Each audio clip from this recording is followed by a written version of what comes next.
Hello everybody and welcome back to another video. I'm SocietySucks and today I'm checking out how powerful is the One Ring by CGP Grey. So yeah, apparently Grey has two videos on the Lord of the Rings. I never fully got into the Lord of the Rings. I know some things, but I didn't actually watch the movies or the books. I just picked up some information from fan fictions which were crossovers with the Lord of the Rings or the Hobbit. I know more about The Hobbit than The Lord of the Rings.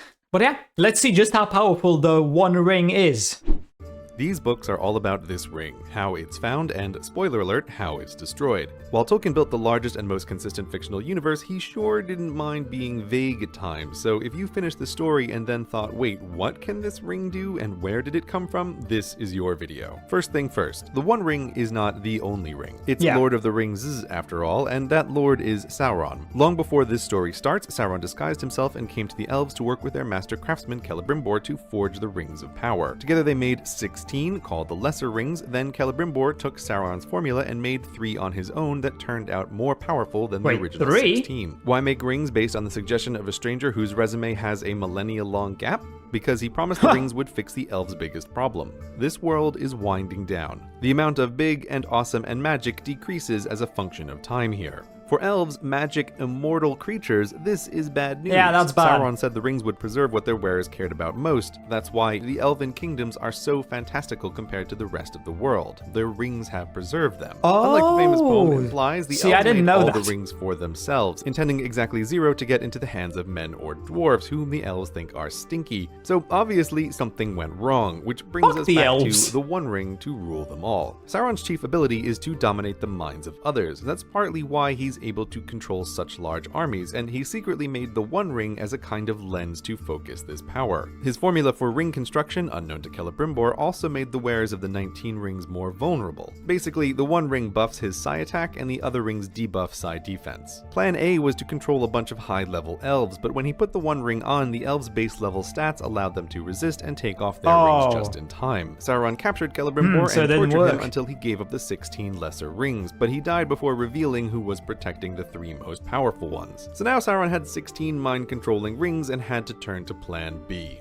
Dwarves. Sauron manipulated 7 rings into the hands of the dwarven kings, but that didn't work well either. Dwarves are a kind of clockwork creature Sauron found impossible to control, but the rings weren't super helpful for dwarves either, who love treasure above all else. So why these rings just useless? Large enough to attract dragons who ate the dwarves and their precious rings. Finally, in the hands of men, ever the corruptible species, the rings worked as expected. Sauron controlled their minds, and as mortals, they valued their lives the most, which the rings stretched for thousands of years. Stretched so thin, the men turned into invisible wraiths. Anyway, these domination plans don't go unnoticed. There's a big war, Sauron is defeated and fades, and the One Ring is lost. But the One Ring is tricksy. It has a mind of its own and wants to get back to Sauron, which brings us back to its powers.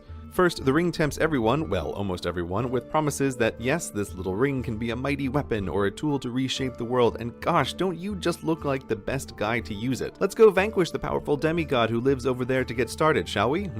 This is why the hobbits made great ring bearers, because they're pretty happy with the way things are and don't aspire to greatness. Yeah, they just don't care. There's Gollum, who started out as a hobbit, but all things considered, he held out pretty well for a couple hundred years. Set the ring on the desk of most men, and they wouldn't be able to finish their coffee before heading to Mordor to rule the world and do it right this time. It's worth considering that the One Ring's promises are just lies, that no one could really overthrow Sauron with it. The ring only wants to trick its wearer to get found, which brings us to invisibility, which outside the minds of characters is the only tangible power the ring displays for everyone else. Invisibility seems great, but while you're hiding from that troll, you shine like a beacon in the unseen world, where the also invisible ring wraiths can easily spot you. In summary, the One Ring A turns invisible in the most unhelpful manner, B is probably filled with lies because C, it's part of Sauron and works for him. He's so connected to it that its destruction ends. So what does it actually do for him? Also intertwines the One Ring with all the rest, and so when it fails, so do they. This is why the elves are so somber. Victory over Sauron also means that the rings won't preserve their kingdoms anymore, and all will diminish. These books are the end of the Age of Magic and the beginning of the Age of Men. Oh, that's great! Hello, Screw the elves, it's time for man to rise! So the ring was just meant to mainly control the other rings, but that kinda didn't work too well for Sauron, so Huh. I mean, yeah, I really don't know what to say here.